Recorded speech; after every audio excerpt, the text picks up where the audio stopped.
Hey people, welcome to Accidental Gods, to the podcast where we believe that another world is still possible, and that if we all work together, we can still shape the foundations of a future that we would be proud to leave to the generations that come after us. I'm Amanda Scott, your host and fellow traveller in this journey into possibility. And this week's guests are definitely fellow travellers running in parallel, if not scouting far ahead, as we look towards the possibilities that we would be proud to leave behind. This week we're talking to Indra Adnan and Pat Kane. Indra's a friend of the podcast. She's the author of The Politics of Waking Up, Power and Possibility in the Fractal Age. And she was with us back in episode number 124. There is a link in the show notes. Pat is a musician with hue and cry, a writer, curator, consultant, activist, and futurist. And his Substack is absolutely essential reading for anyone who wants to keep up to date with the ideas that are circulating at the leading edge of our ecosystem. The reason we're here today, though, is that they're both co-initiators of The Alternative, which is a socio-political platform hosting Planet A new ground to stand on for a flourishing future. The Alternative has a daily blog, and it's a forum, or perhaps better a melting pot, for new ideas and new ways of being. You have to experience being part of The Alternative really to understand what it is to explore ideas at the leading edge of our emergent into becoming. To think through the lens of cosmolocalism. To hold new truths of who and how we are. And to frame radical new political options in this age of cardboard cutout politicians who spout ever more stale lines that were out of date in the 80s. And are absolutely not fit for purpose in the third decade of the 21st century. So this conversation takes us deep into that territory. We recorded it on the day after the EU electoral results came out, as France is newly heading to the polls, and the UK's general election descends ever further into infantile name-calling and political posturing that no longer even pretends to be the adults in the room. So it was, and is, really refreshing to explore ideas of what's possible with people whose entire lives revolve around the concepts of emergent change. Indra and Pat live in Edinburgh, in Scotland, the country of my birth, if not currently where I live. So we did look a wee bit at Scottish independence and how it might be an exemplar for the rest of the world.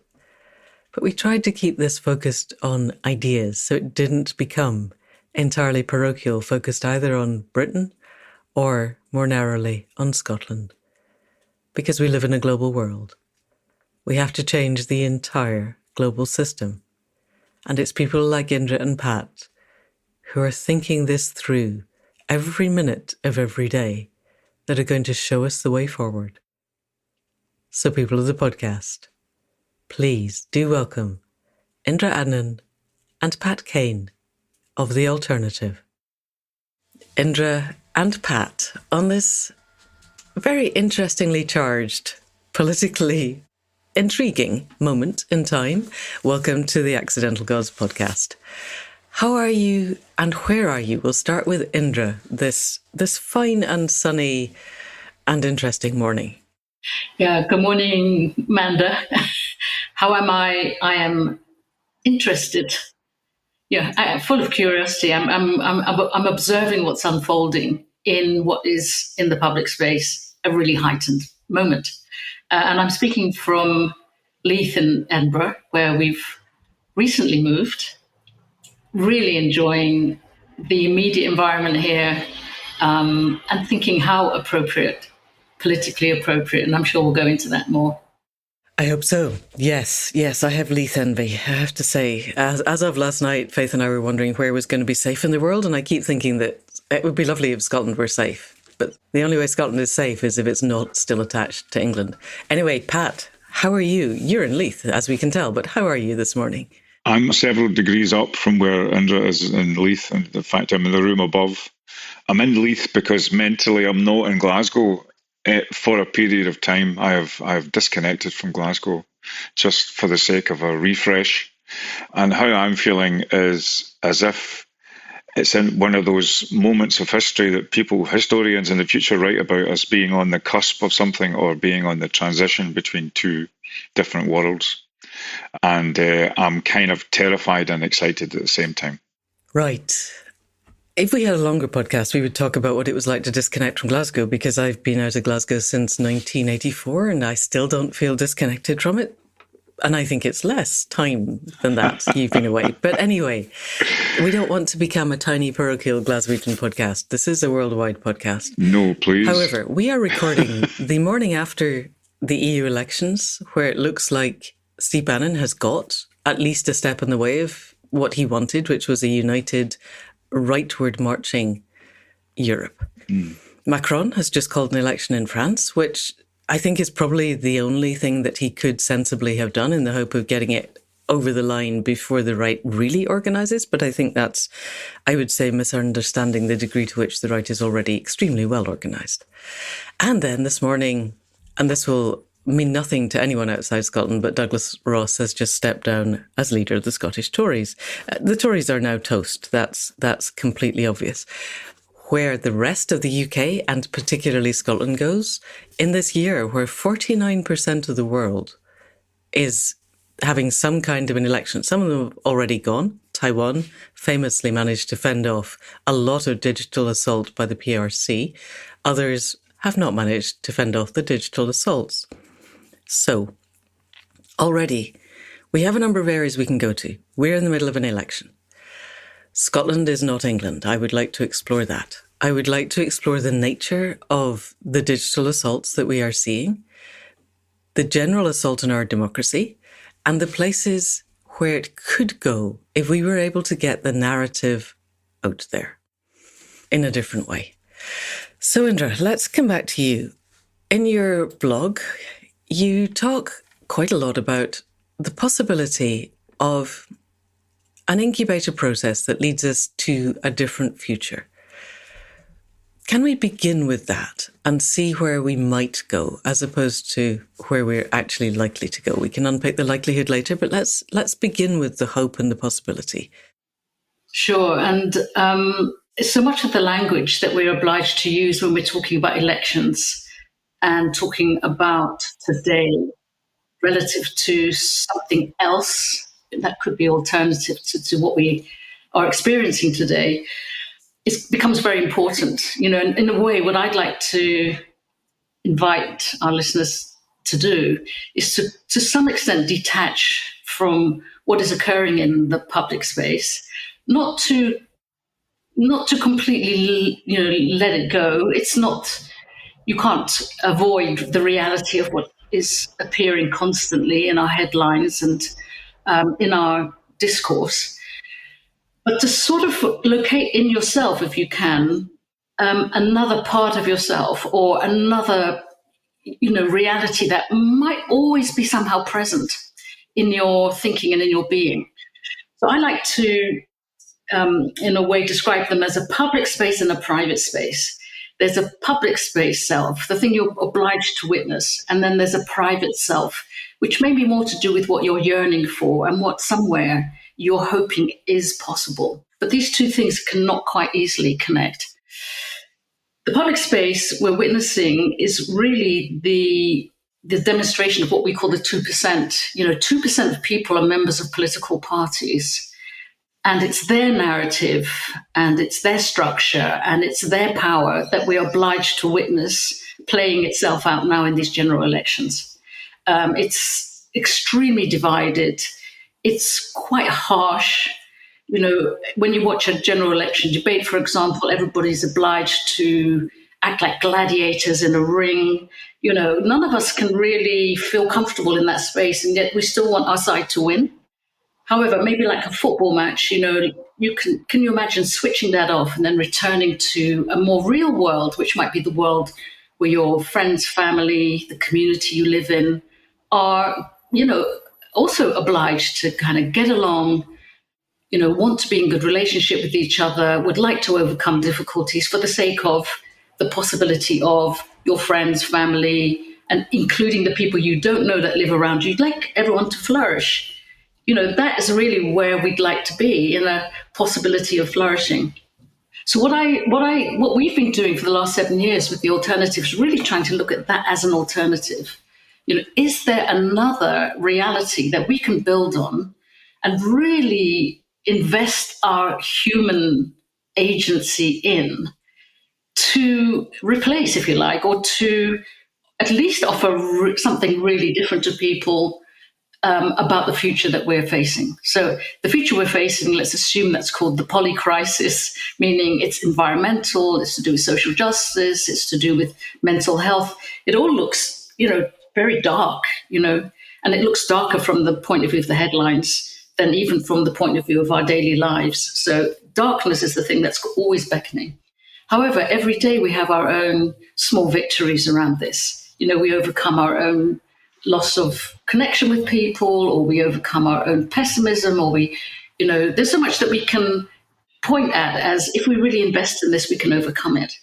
So then what is it that people need, and what is it that people could be investing in a bigger picture that really challenges this spectacle of, the general election is not only showing us as it matters, who's going to be in parliament in the next 5 years, but we're now looking at all over Europe this spectacle and this narrative about polarization, which is really frightening. It's a frightening level of polarization, which we call the left and the right, and now we've got the extreme right. But also in the arenas of war, we've got proper evil characters now who are doing real damage. And this is happening all over the world. And then there is the spectacle, of course, the really overriding spectacle of an environment that is really properly deconstructing now. So what we've been observing, not only with real curiosity, but with real intention, is that over the last 30 years, this kind of very slow revolution has been occurring outside of what's visible to the public eye. And this revolution is, it's got at least three aspects to it. It's the growth of personal development in the light of the internet, what's become possible for people's personal development, the growth of community development. More and more people are beginning to revert to life at the community level, beginning to look for their agency there. And then also we're understanding in small bursts, what is the possible impact on the planet if this kind of return to connection between the health of the human being, the health of the community, and the health of the planet were to become more prominent and become the dominant narrative. And then, of course, all of this enhanced by technology and, in an ideal world, artificial intelligence too. Suddenly when you really begin to look at it with this lens, you see that there's an alternative future for you to point at. Broadly speaking, we call this eco-civilization. It's a very, very broad term. But once you start to put eco-civilization into your Google, you'll see that that term is actually taking hold in different parts of the world at a surprising pace. So if you could but turn your gaze away from the disaster that is being described by the dominant power structure at the moment, which you cannot avoid. I'm not saying that in itself is an illusion, because after all, they are in power.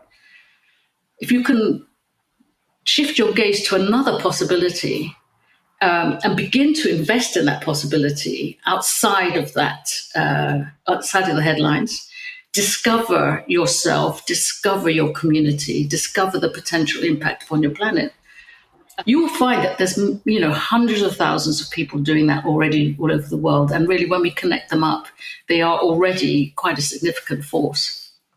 where we're going politically with that, and why we came to Edinburgh specifically, is that once that force really sees itself, becomes self-aware, becomes self-conscious as a force, then it can be represented in Parliament, but only in a proportional system, because certainly in Westminster, you could try to your damnedest to register that kind of idea and that kind of movement, but the first past the post system wouldn't allow you to become visible or to ever win a seat, to be honest, for too long.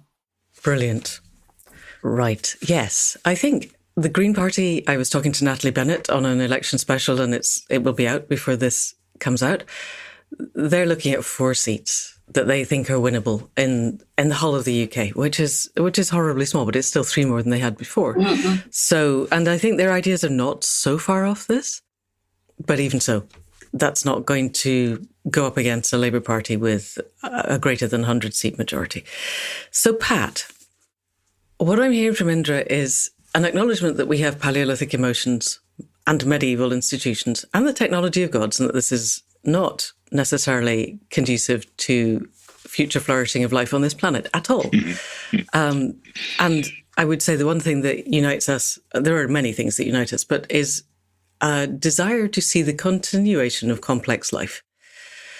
We are all the survivors, or we are all the descendants of survivors of 5 past mass extinctions, but it has taken 64 million years to get us to here, and it will take another 64 million if we manage to eradicate complex life this time around, which is seemingly, I would say, the likelihood of that seems to me greater than it has been recently. So, how do you see the present moment would be question 1, Pat, and then how do you see us navigating a way through? 2 parts to my answer. One would be to take the concept of cosmolocalism and think about it intensely, particularly the cosmo bit. So the thing about the internet revolution is that it's only just started. And so the potentialities for empowerment, for construction of projects, for measuring the complexity of mass opinion on a subject. I mean, Taiwan is one of the few places in the world that's really beginning to go with this, but clearly not at a pace that we need. So, the idea that localism is parochialism, that localism is about not in my backyard defensiveness, I think is a busted flush. However, it's a battleground at the moment, and certainly if you look at the map of France, which is this kind of the post-European electoral map of France, which is all the colour of right or far right parties, something has to be addressed there. The level at which it's addressed is my key political focus at the moment. The reason why Indra and I are working on the Spring and the Alternative is because cosmolocalism would seem like a future form of human existence. We have the material power to shape our immediate environment. We have the technology and the engineering and the willpower to do that. But we're also planetary citizens. We also think at the level of planetary systems.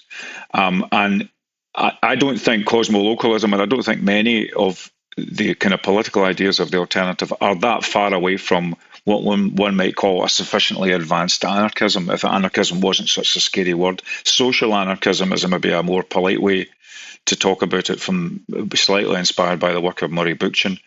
But really, it's about the big word that's key here, and I think does a lot of work and travels in a lot of directions, is self-determination. In fact, another word, autonomy. So the forms of self-determination and forms of autonomy that empower 21st century people to be both in charge of their immediate material conditions, for that to feel ennobling rather than wearing and exhausting, but for that existence to be a planetary existence also, as enabled by international networks.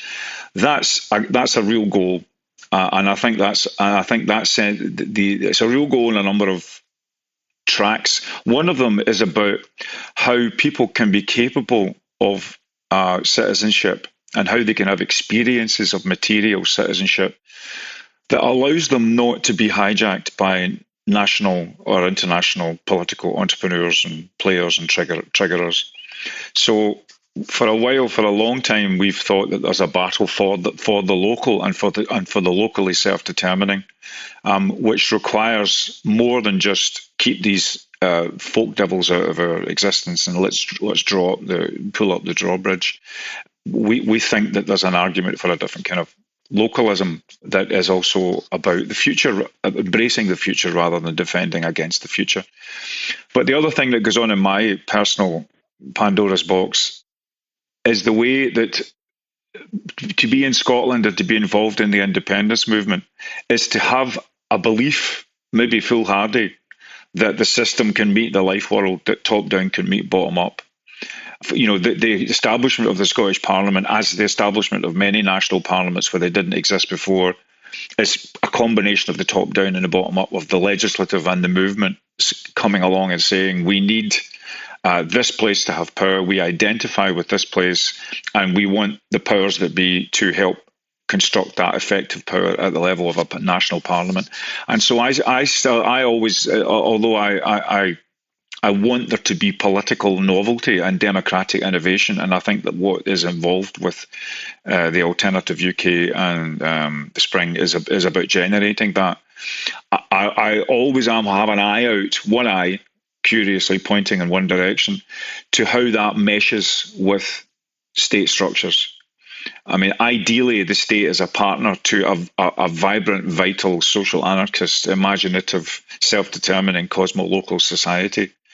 And I think one of the interesting things about the fact, again, that we're here in Scotland, Indra mentioned that the proportional representation is a feature. Proportional representation in Scotland didn't come out of nowhere. It was argued for by activists over decades. If we're going to build a polity, are we going to do it in an optimal manner or in a suboptimal manner? And there was enough pressure put upon for the proportional system to be there, and for Green parties to enter government, and maybe for other parties to enter government or have a voice and influence as well. So there's two elements. There's an inspiring goal of how modern communities can avail themselves of their technoculture to live rich and full lives. And then there's the question for me of, as it were, political entrepreneurship at the national level. Who is out to use the old media and the old narratives to capture people's primal feelings and base feelings in one direction or another? And I think these two things sit very interestingly with each other. I would like us and people like us to be strengthening citizens. I would also like us to have an eye out and an ear out for how that can affect national reform, i.e., for example, artists in Ireland have the universal basic income at the moment. What's the case for that? The case for that is that the nature of the appreciation of the lifestyle of the artist, their need for freedom, but also their precarity, and the importance of arts for that society means that at the state level, they support the artists to generate beautiful trouble, healthy tumult. And the society collectively, small society, small country, collectively agrees that that's what the state should be doing, is the state should be doing the job of generating unpredictable outcomes rather than predictable outcomes, because that's an artistic life. So that's an example of the relationship between the level of politics at the cosmo-local level and the partner state. I would like it to be generating radical new collective settlements, but ones that don't just come out of the mind of think tankers and PPE graduates from Oxford and Cambridge, but that are sourced by people's experimental lives at a local and graspable level. And I think that's the kind of dynamic of politics that I'm interested in, and that I think will strengthen the citizenry for a tough century ahead. And that's a tough century on climate, on migration, on technology, on everything else. I hope that makes sense. It sure does. So there is so much here that we could explore. We definitely have at least 2 other podcasts, if not more. But while we're here, Indra, way back at the top, you were talking about taking ourselves to a different energetic level and experiencing the world differently. And that being important, I would say, for our conscious evolution. And I think that probably that's where you're heading. And that this is part of a cosmolocal evolution of reality. So the first thing we need to do for people listening is explain what cosmolocalism is, because we haven't done that yet. So can you give us that? And then let's explore a little bit more deeply the energetics of how we become other than our tribal left-right, old 20th century politics as a battle beings. Over to you. So thanks for the question, Manda. And because it is such a huge question that you're inviting me into, it's like I'm looking at the black hole, and can I disappear into this and take you with me? So I'm going to please feel free, beg your indulgence, if you like, and just allow me to go with the spirit of the question rather than be overly scientific about it. Because cosmolocalism is not a word that we invented. It's a word that we almost picked up, really, from the ether. There are other people who have not only worked out structures and systems of cosmolocalism, like Michel Bauwens, for example, who have been much more focused on the practical aspects of how do we really avail ourselves of the amount and the quality of information now circling around us all the time from all over the globe, and land that in our local community. It's the relationship between everything that is now available to us at all levels, but that we can, in practical ways, download onto our own computers, into our own heads, into our communities. This is the reality of cosmolocalism. It's really a contrast, as Pat was beginning to describe, not only to the idea of localism as being something small, but also that the revolution is a bottom-up versus a top-down phenomenon. Really, the revolution is moving into wholeness of everybody's lives. Each one of us that has access to a mobile or to broadband or to Wi-Fi, can begin to be connected to solutions and information that we could never imagine being part of our own responses to the polycrisis. But this is the world we now live in. So what is happening here in Edinburgh could be exchanged with what is happening, for example, in a small community in Mexico or in the USA or in Slovakia in Eastern Europe. We're able to compare notes about cosmolocalism simply by getting on our screens, entering into a Zoom room, and suddenly you have access to not only minds, but structures and blueprints and experiments that are going on globally. It's very important to be living like that now, because if we don't acknowledge that the kind of solutions that we're coming up with in one part of the world, if we don't acknowledge the impact they may have on another part of the world, then they're going to be very partial solutions, and we're going to keep on moving towards the cliff, environmentally especially. But that's not only the case for environmental impact, it's also the case for narrative impact, meaning that if we're not hearing how these things are being spoken about in China, in Russia, as well as in London and Edinburgh, then we're going to lose sight of the inherently and essentially human aspect of the whole problem that we're facing. So can I interject there and ask a number of questions? First of all, is this happening? Are you having that narrative and digital and communitarian connections with people such that you're hearing stories of things that are happening elsewhere in the world? And if so, what are those stories? Because it seems to me, particularly watching the European elections and all the recent elections, I used to be a Steve Bannon follower, as in I watched him going around the globe. Steve Bannon, way back, when Trump was still in power, committed 50% of his time to Europe and said Europe was his next big project. And I think last night demonstrated that he was very, very good at that. And part of what they've done is to stress test their digital connections with each other so that the right across Europe is very well interconnected. They have a common narrative, they have a common strategy, and they have a common goal.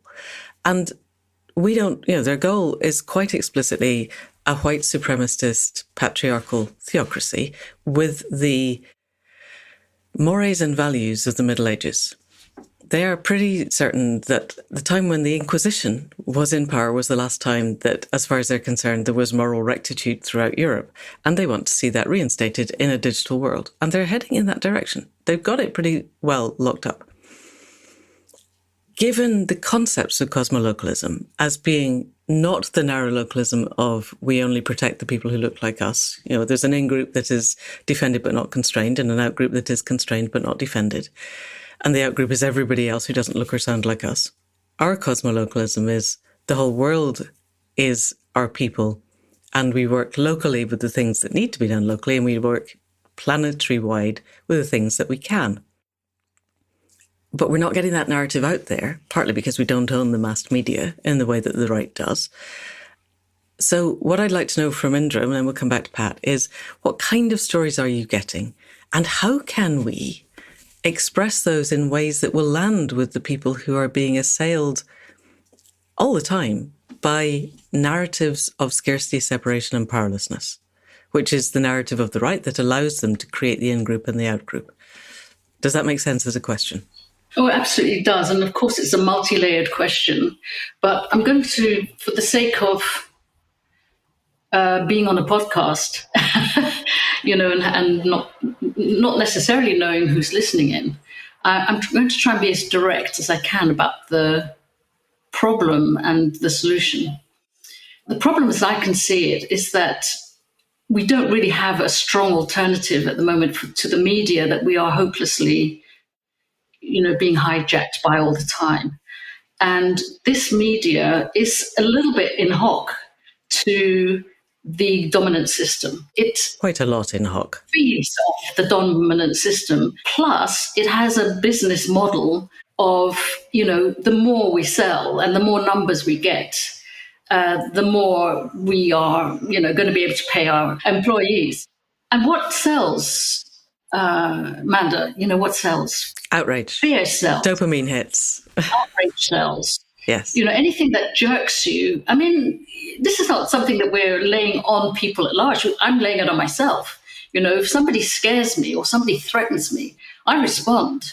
Where if somebody gives me something interesting to chew on, I might say I need to give myself a little space and I'll read it and enjoy myself. But I need to give myself space first to take time with this. Yes. And the real battle in our daily lives is the fight for time and space to dwell on what is possible other than what is currently and constantly jerking me, triggering me, hijacking my time, my life.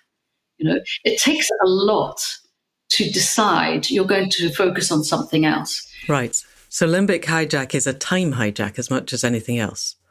Absolutely. To me, time and space are the real politics of now. Okay. The fight for time and space. However, whenever you've done that and you've taken the time, whether you've taken the time to go and sit quietly in a room, with a poem, a piece of music, a novel, or just to speak to a good friend who makes you feel better, you get this feeling of, oh, goodness me, what was the problem? Why did I get so easily hijacked by that? In my case, spider in the corner of the room. There is something else. There's a lot more waiting for us if we take ourselves back. So for me, this is the core challenge of every human being, and I include myself. Take yourself back from your own public space. Create time. Remember what it is that gives you strength and hope and optimism, meaning there's a lot of evidence for this, that this works and that this is possible. Once you go into your daily life like that and you start to look for things that are evidence of your more optimistic outlook, you will find them, right? So in our case, yes, of course, there is the Steve Bannons of the world. However, are people aware of the growing, not only narrative, but scientific, geographical, and ontological evidence that eco-civilization is possible for us? Are people aware that the fear of artificial intelligence is more than mirrored by incredible possibilities of artificial intelligence? Are we aware that that person in our life who's really, being a pain in the ass for us right now, actually given the time to spend and have a coffee or a drink with that person, you suddenly realize you knew nothing about them. And that there's, infinite depth in that person that you were writing off as, either, right wing or left wing, according to whatever your political bias is, there's so much that we're going to gain from simply taking ourselves out of the fray, but not just for a moment, but to really invest in it. It's like, I'm going to consciously take myself out of the fray. I'm going to create my own alternative in my own daily life. And then I'm going to be able to see. The result is, as anyone who's ever done this will know, it's a bit like the yellow car phenomenon. If you decide, Yes. there's no yellow cars, but I'm going to be the person who's spotting yellow cars. Suddenly you see them everywhere because you're looking for them. And this is the same basic practice that we need to make real, not just for ourselves, but then with groups around us, then with our community, then with the wider world, then in a cosmolocal way, linking up with other people. And then when you get to the point where you're really seeing it happening everywhere, as we've been doing for over 7 years, immense amounts of evidence that innovation is occurring cosmolocally in human development, in community development, scientific development, in planetary development. When you really invest in that, then you have to add to that, and this is the point we haven't got to yet, the technology that can capture that reality, that can capture that certainty, that can constantly replay the evidence of that to people. Then you have the beginnings and an offer that might add up to a new politics.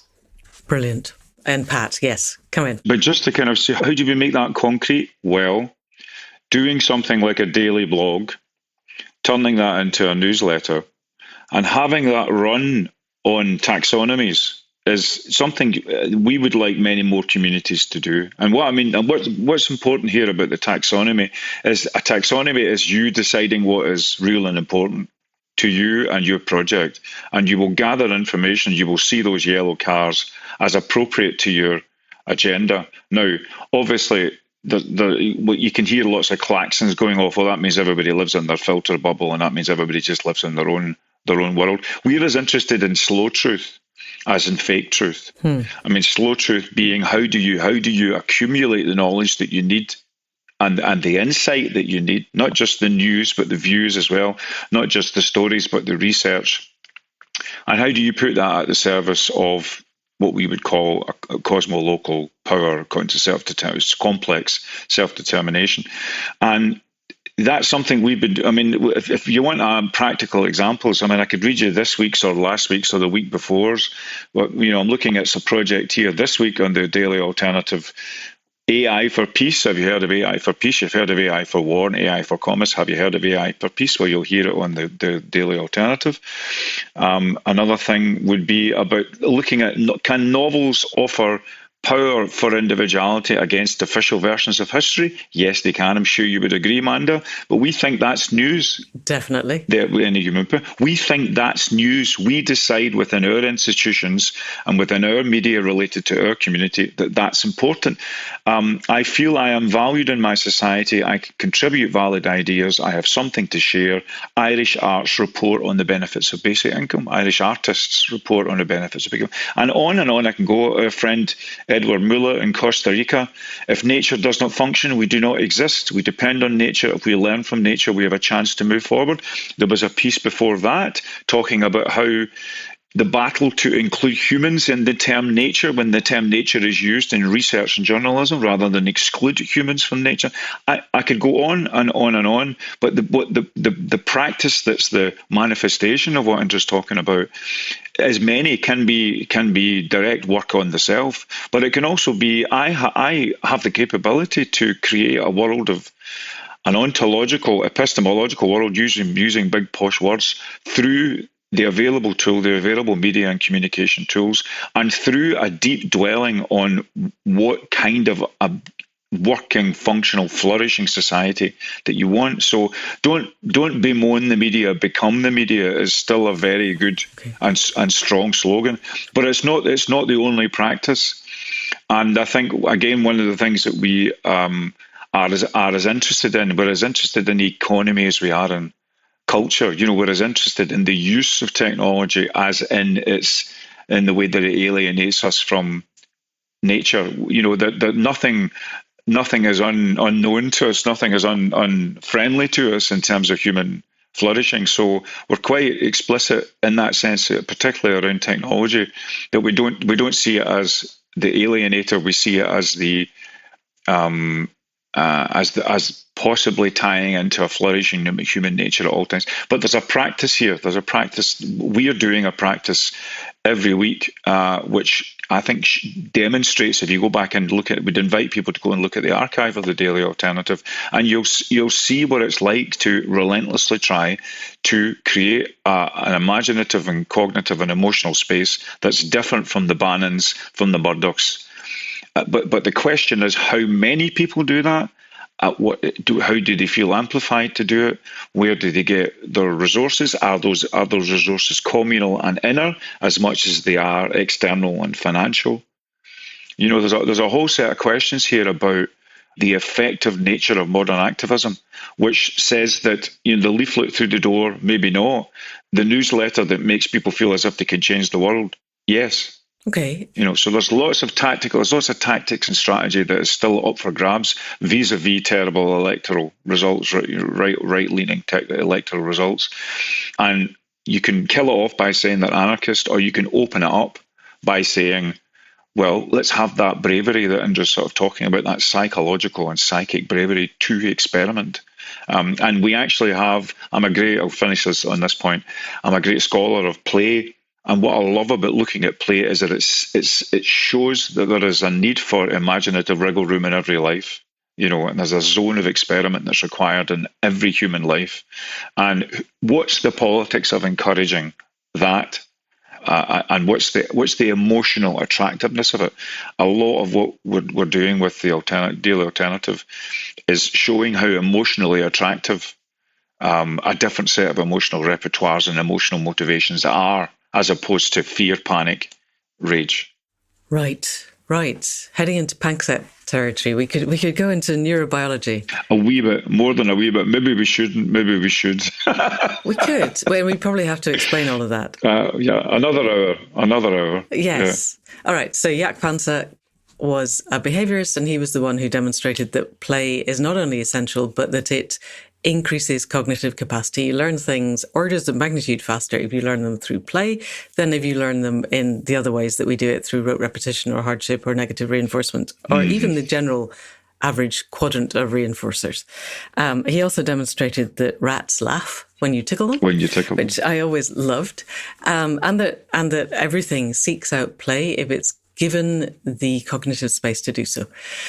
So what I'm hearing from both of you is that we need a daily practice. We need a daily practice that is personal, and we need a daily practice that is collective. And that if we expand our daily practice to, for instance, writing a daily blog or putting out a daily podcast, or even possibly a weekly podcast, that connects people and shows them that there are alternatives, then those alternatives become something that people can aspire to at an energetic and emotional level.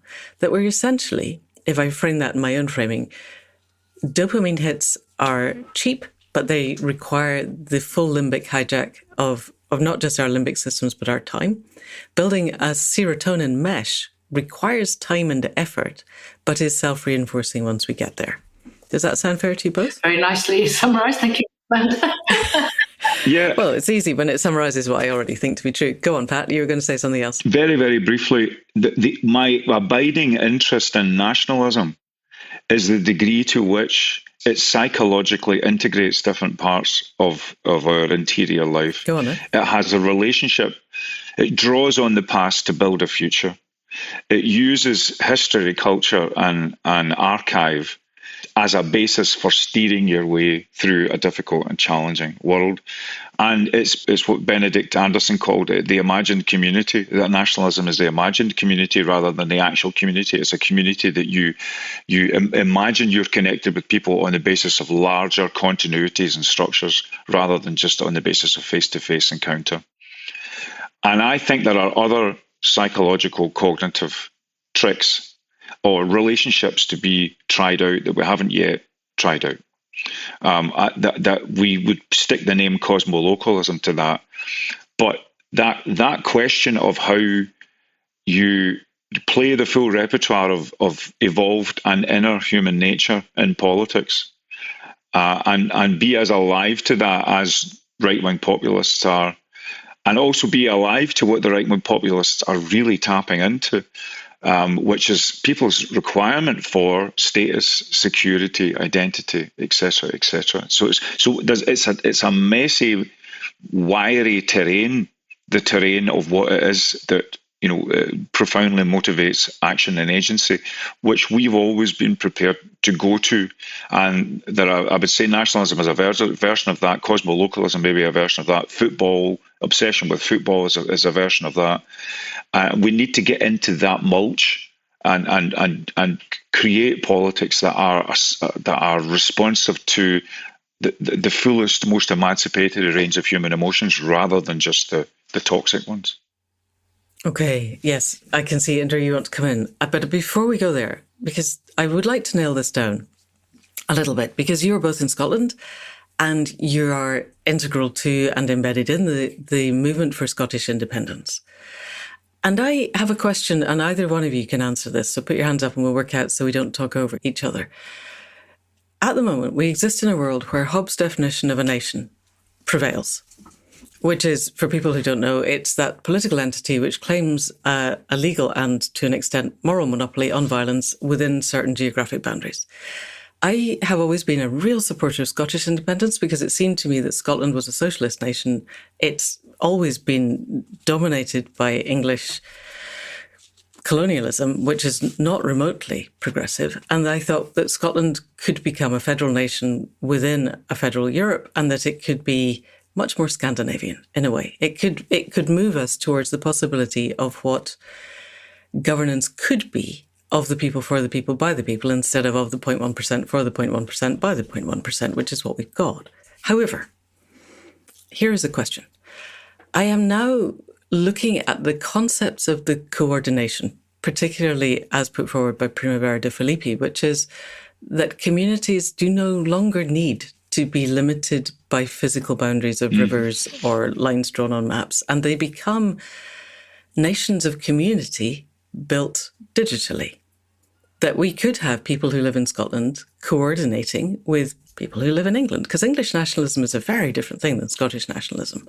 It's much more in-group versus out-group, whereas Scotland seemed to me much more communitarian nationalism.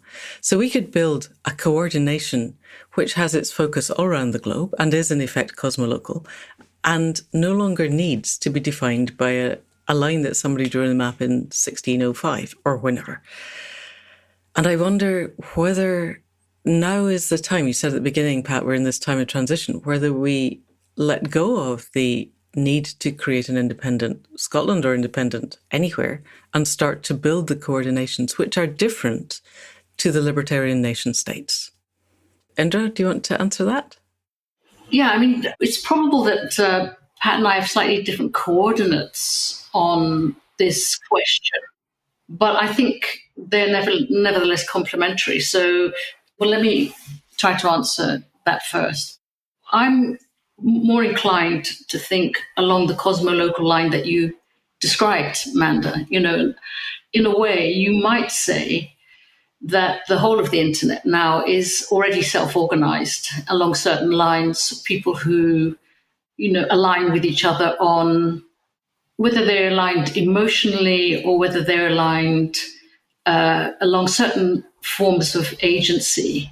For example, the people that we described before who were creating communities heading broadly towards eco-civilization already beginning to align themselves. And that is a reality that they would like to live in. And they also believe that they will affect the planet that way and the global economy and, give rise to new generations of young people who can take on responsibility for the world. These things don't necessarily depend upon national boundaries. It's true. However, my reality really is a sort of accepting of what needs to be done first and the constant adjacent possible. And they're always in parallel. They don't let go of each other.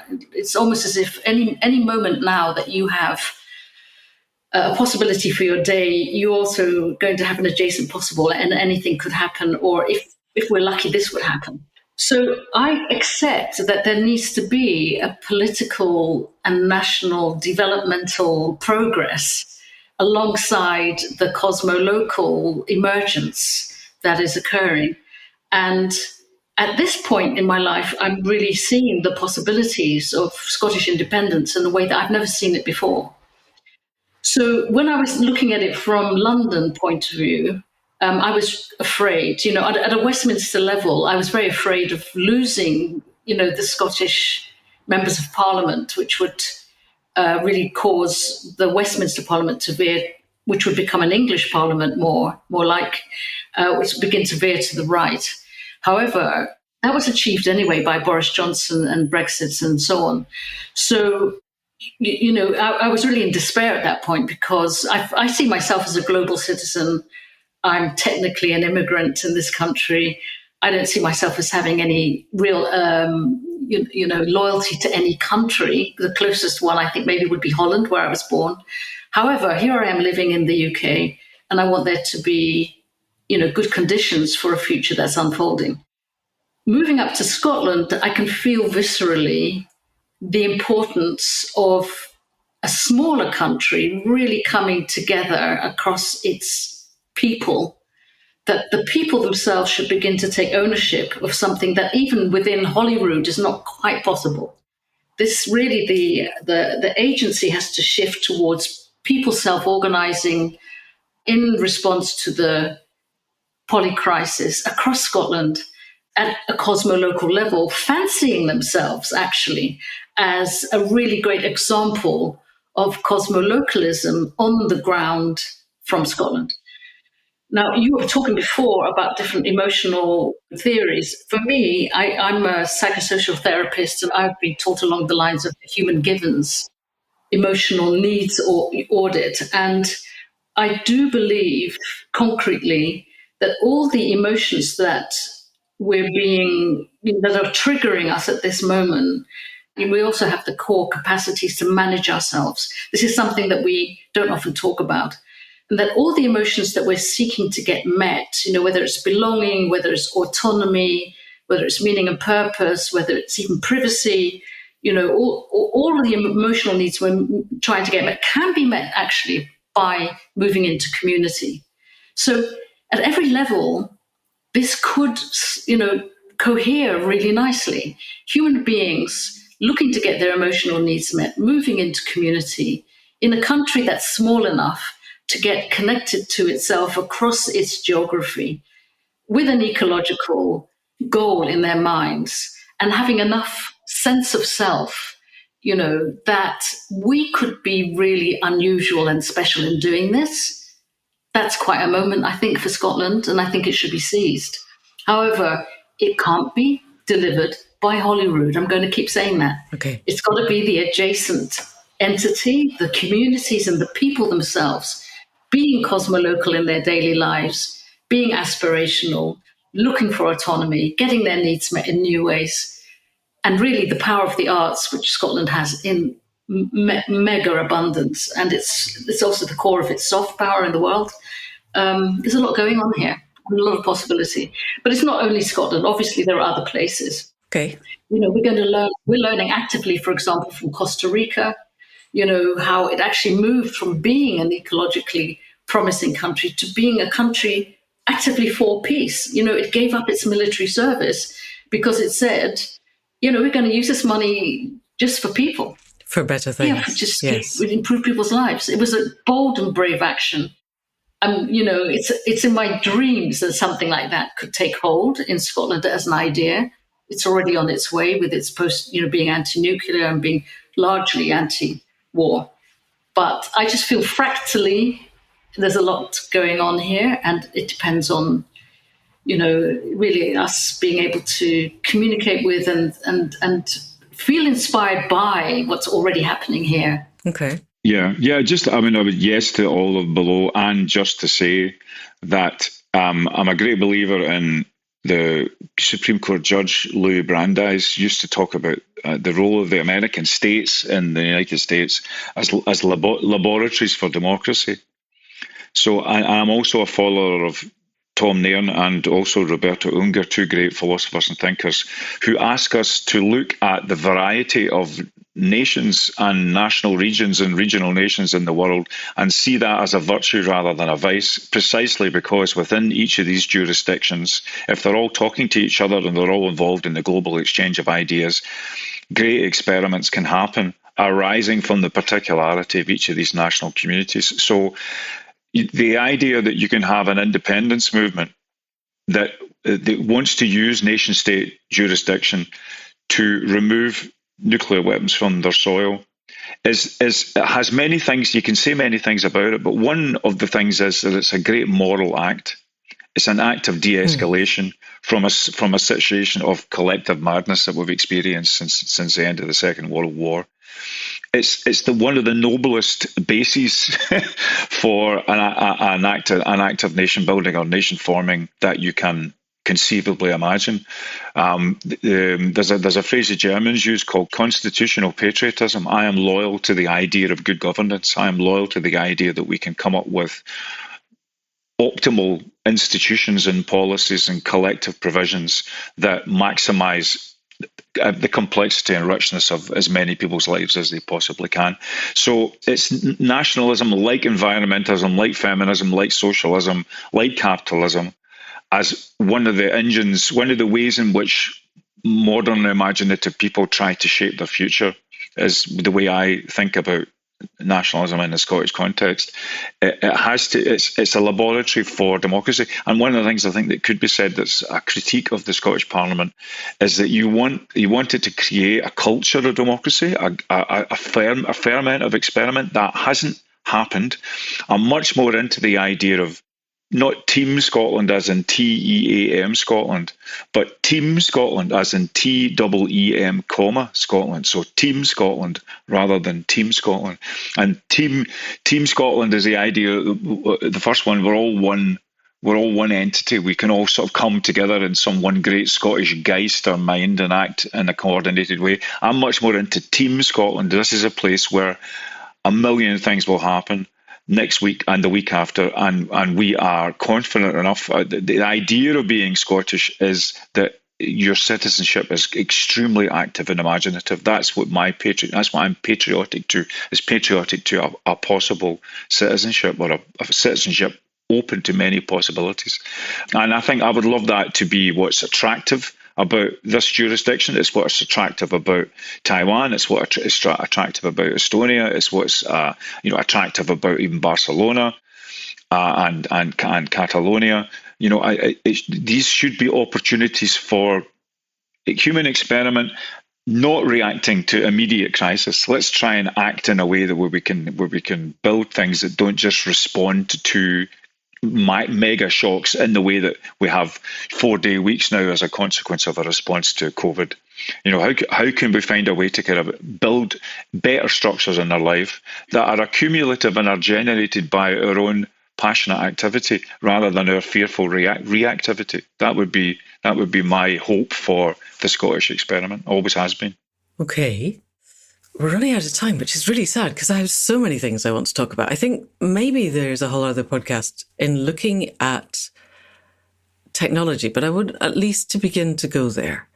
And Pat, probably come to you first. But let me just recap where I think we're at. We're at coordinations may be a thing, and they may be something that's generated within the eco-civilization movement, but at the moment there are geographic boundaries of a nation that is Scotland, within which we may be able to get that teeming set of ideas moving such that everybody has a sense of agency and input in their own cosmolocal area, and bypassing what seems to become an increasingly rigid and partisan structure at Holyrood, which is not, that governance system doesn't work. I think we can say quite explicitly that we've explored the limits of the current democratic model, and it isn't fit for purpose. Yeah. We need something new. We need something probably that's working from the ground up, and then we need the people that we elect to be the people who are best in place to solve the problems of the time, and that's not what the current structure creates.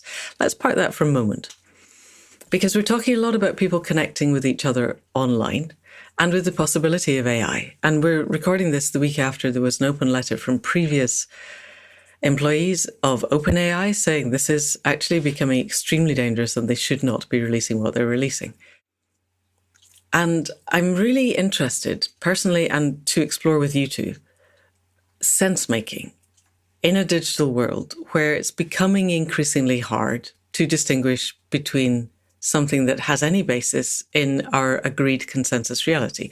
And I'm a shamanic practitioner. My concept of consensus reality is that it's pretty limited, but on the other hand, gravity is a thing. The world is round. And nonetheless, there are people who are becoming increasingly good at persuading others of flat earth philosophies that have no basis in any reality that you and I would understand. And it takes a lot of time. So just as a, for instance, there's a whole movement based on the ideas of food coming from vats, the precision fermented proteins, and almost all of the science on which they base that is really bad science. The fact that it was published and peer-reviewed doesn't stop it being really bad if you actually bother to go and look at what was done and the assumptions that were made, which do not hold any water. But you need to understand enough of the baseline to be able to read those papers to see that they're extremely bad science. And most people don't have the time or the understanding or really the interest in doing that. So big question is, how do we make sense in a world where AI is helping with the lack of sense-making? And the right are very, very good and have all the data at targeting people at an individual level. They're now in the US walking up with iPads that say, you're walking to the house of Mrs. Smith.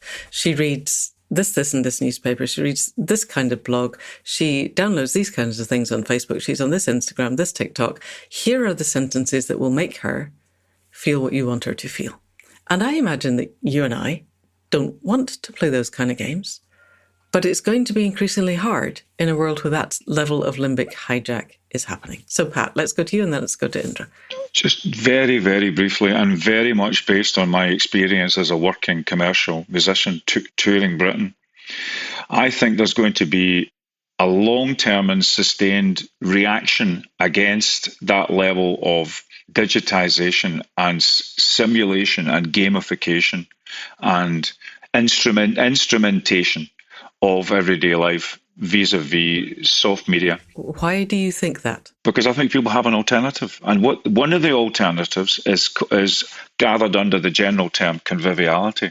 People being with each other in shared spaces, doing either things ritually or enjoying performances or perhaps participating in their own meaning-making activity. And I think people are avid for that. I have a very, very clear example of this, a very empirical example. We used to only play Fridays, Saturdays, and Sundays, and now we play Thursdays, Fridays, Saturdays, and Sundays. Okay. Why is that? 4-day week. Because post-COVID, the four-day week is becoming a norm for people. And so they come out literally to give us extra money on an extra day of the week because political economy has shifted as a result of environmental and zoological impact. That's tangible. People are voting with their feet to go out and be with each other. Now, it happens in an entertainment context, and that's very tangible for me, and it's helping me pay more bills. So I can't get any more real than that. But what it is a kind of beachhead or a new bit of the plateau that's opened up, which is a politics of conviviality. And the politics, this is not a Luddite politics of conviviality. You can go and turn up and watch someone play with all the digital instruments that they want to do. But what's being confirmed is we're here, you're there, you're human, we're human. Even you're human, you're enhanced human, we're enhanced human. We can take recordings of you on our camera phones. You can use AI in your instrumentation. But we're all here. And I think there's just been a kind of a furore about Taylor Swift taking over Murrayfield Stadium for 3 nights, costing each person about £800 to kind of effect their entertainment. What's underneath that? A real appetite and avidity for collective epiphany, collective meaning. One might have one's opinions on Taylor Swift, that's fine, but there's an underlying politics of conviviality that I think I could see it growing. And I think it will, whether it's a pendulum swinging back in a certain direction and then pulling our use of technology with that swing of the pendulum, or whether it's something that we're interested in and we blog about every week, integration. Where visionary settlements or people think their way through to designing technology in a different way. The crypto people, for example, and the blockchain people are really interesting because they think that they can build money systems and commerce systems away from the state for the benefit of communities. Some of them want to speculate and rip you off, but some of them actually want, like Nathan Schneider we talked about before and that we blogged about, think that this is a revival of a new kind of empowered community. So I think there's lots of indicators that the kind of matrix-like or surveillance capitalism model that just turns us all into individuals rather than individuals, divisible individuals, I think can be resisted, and not just in a Luddite way, but in a kind of, not things are in the saddle and ride mankind, as Emerson put it, but the other way around. We get back in the saddle of the things that are currently riding us. I think it's possible and almost certainly on the way. I feel it. Do you think it's on the way in time for the next election? Because I am increasingly watching what's happening, and it seems that this is a digital election. I don't know that it's going to matter going out and knocking on doors in the way that it used to. Indra, what do you think when you look at the current election? I look at it and see zombie politics. Mm-hmm. But they're still going to get power. The zombie party, formerly the Labour Party, is still going to take power and do with it what it wants. And until we change the nature of that paradigm, that's what we're stuck with. No, we're not stuck with it. Go on then. Explain. I mean, I'm going to challenge all of us, that we need to hold our nerve a little bit more, and we need to have more courage for the future. Because really so much is happening in this moment, at this time. And even the fact that we can have the kind of conversation that we're having now, where we can really observe our politicians and know what is wrong with what they're doing, that we can call them zombie politicians, that we can accept that we have no choice, opens up a whole world of then we do have an alternative. We should never underestimate what is happening right now. When you hear young people in particular, to me, they're all shocking me with their ability to reflect upon themselves and upon the reality that they're in, which in my youth simply wasn't possible. You could have confused feelings about things, or you could have an inner protest, or you could go spiritual and join a religion. But in the public space, there was no room for steady, reasonable, provable assessment of the system we're in now, what is missing from it and what needs to be done. Terms like fake news are not questioned at all anymore. Everybody knows what fake news is. It's not that long ago that we never questioned the news at all. The BBC was just the truth, and the BBC could say, we're just reporting the facts. Today we know that there's no such thing. Everyone is choosing facts. Everyone is, manufacturing containers within which things become true for us, in the way that we intend. So what I'm inviting myself to do all the time, but also inviting all of us, is to think about this less as a loss of something that then compels us to return to something. Yeah. Take back control. Yes. Yeah, it's never any good anyway. Yeah. So why should we try to return to the thing that we had? How few of us really understood that it wasn't the internet that scrambled our brains, and made us vulnerable. We were already robots to the growth economy.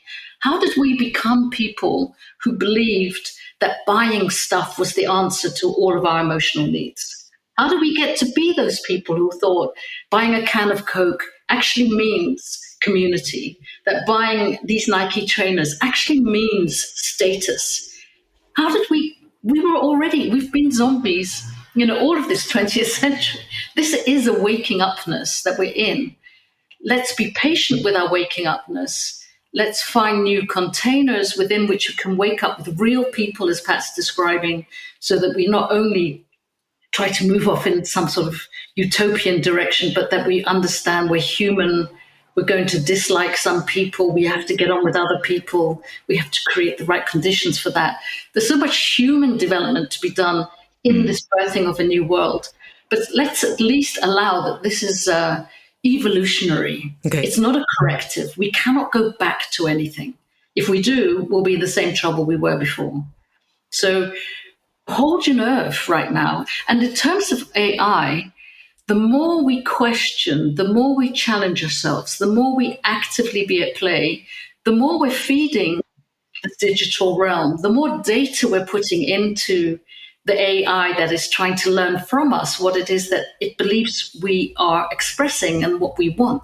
If we keep that to ourselves and we're not online, we're depriving the AI of real information. Every doubt we have, every little breakthrough we have, every new relationship we make, we should be talking about it, because that is us educating the AI for the future that we really want, not the one that the people that we perceive have the power, but they don't really have the power. We're the 99%, for goodness sakes, right? Let's reclaim our 99%ness, feed the AI with our own positive visions and breakthroughs every minute of the day, and then we'll have a better future to look forward to. Yay. Okay. Yes, that's what we're here for. There is definitely so much more I want to talk about. I think we're going to come back for another conversation, probably with each of you, as this exciting political moment moves forward, because I completely hear you, Indra. This isn't an end point. And you're right. I haven't met anyone who is happy with the way things are going. They feel there's an inevitability to it, but they want something different. And offering them something different is the challenge that we have. So, Pat, as we're closing, I would really enjoy hearing what Scotland in 10 years might look like. Suppose we get to another referendum and the vote this time is yes, even if it's just 51.8 for yes, but let's say it's an overwhelming yes. And you are called in to help with the structure of a new way of being in an independent Scotland. What would it look and feel like? Well, it would look and feel like some kind of ideal active citizenship. So the very fabric of an achieved independent Scotland would be on the basis, I think, of people not being passive in the face of political spectacle or on top level narratives, but that they have asserted their own power, asked for forgiveness, not permission, in the famous civic society phrase, and acted as if already independent. So institutions would have been created that connect the strategic direction of a nation to the daily civic consciousness and activity of citizens. And that partly addresses Indra's constant question about what is the architecture for this future. So I would certainly, in 10 years, a visitation to Taiwan to find out what they're actually doing with their digital voting structures, to see whether there's anything that can be learned from that and brought back to Scotland. I would like to see an independent Scotland's citizenry being worldly, being aware of their world affecting possibilities, both in the way that they can set precedents running and being brave and confident and bold about that. But obviously, one of the problems with Scottish government and governance at the moment is that people are declaring targets and they don't fully have the means to execute them because they don't have all the powers of a nation state, all the strategic powers, all the macroeconomic powers. But that can be an excuse for inaction. So I think a Scotland in 10 years' time will have become a more stroppy Scotland. It will be defying the injunction that the writer Leslie Riddoch often talks about, which is the stand there and be fixed scenario. People won't just be stand there waiting to be fixed. They will have created a whole level of micro and meso as well as macro institutions. It will be a society that makes beautiful trouble for itself. And on the basis of that, people will have a confidence about dealing with Scotland and Europe, or Scotland as bearing an international currency, or Scotland demilitarizing itself from nuclear weapons and maybe taking a more peace-oriented stance towards the world. All those kind of noble ambitions you might want a 21st century nation state to have will be rooted must be rooted in a social and popular culture that is embracing of change at a tangible level, change at a community level, change at a level where the things that are in your hands do things differently than they otherwise would do. The one thing I was thinking about through this conversation, was the sense in which we don't really live in a situation of imagination deficit in our societies. We have movies, we have franchises, we have you as a novelist, Manda, we have video games, computer games. We are super saturated with possibilities to imagine different worlds. And when we look at the worlds that we do imagine and the worlds that we consume, I think standards need to be raised. I think people need to be able to talk about their imaginative practice in the way that they currently talk about their football team, or the way that they currently talk about their favourite pop star. There needs to be George Monbiot once called it a metaphysical mutation of everyday life. Absolutely pompous, and I don't want to end on that note. But we need a revolution of everyday life, as an old French lefty once said. And I think that's Scotland. Why not Scotland? Never mind why Scotland, but sort of why not?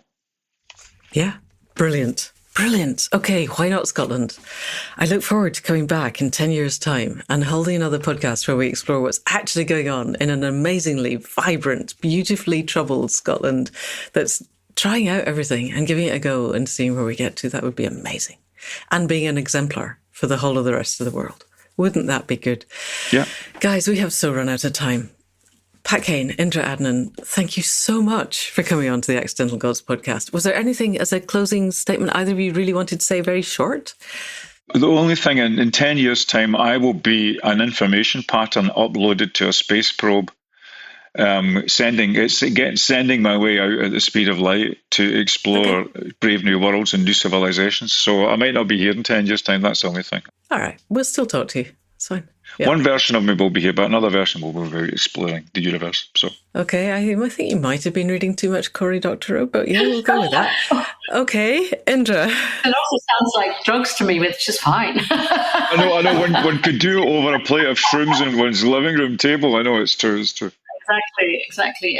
My final thought would be that if I, on a daily basis, what excites me, what perplexes me, and what I put my faith in, I have to say, is this generation coming forward.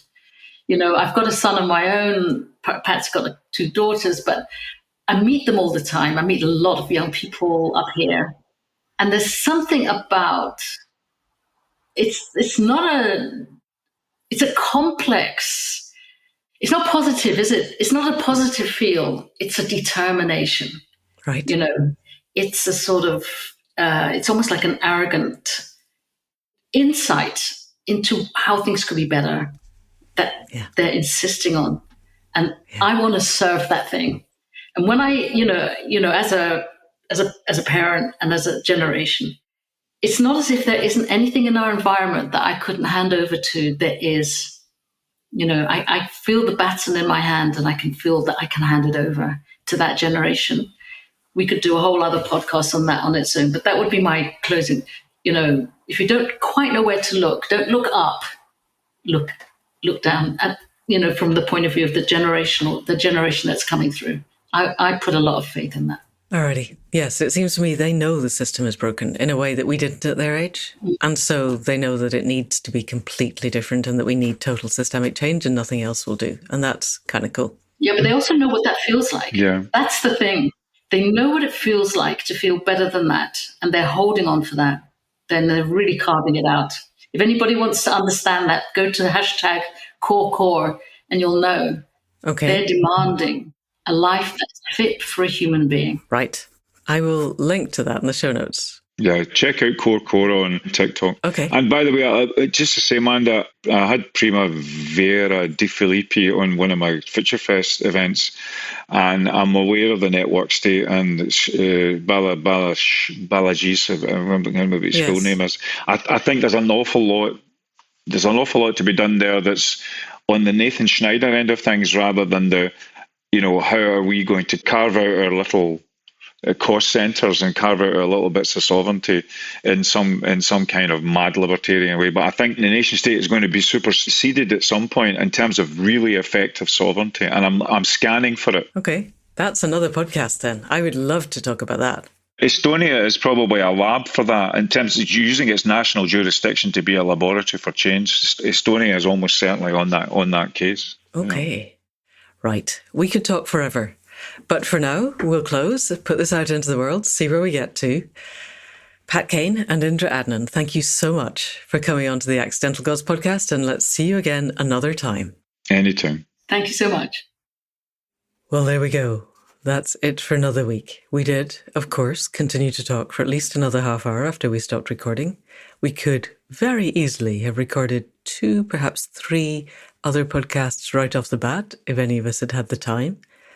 Instead, I am giving serious thought to having a series of podcasts at the start of next year, really to explore the possibilities of where we could be going at a point when most of the world will have had the elections, that will be laying out the old structures, the ways that the old system sees itself cleaving to.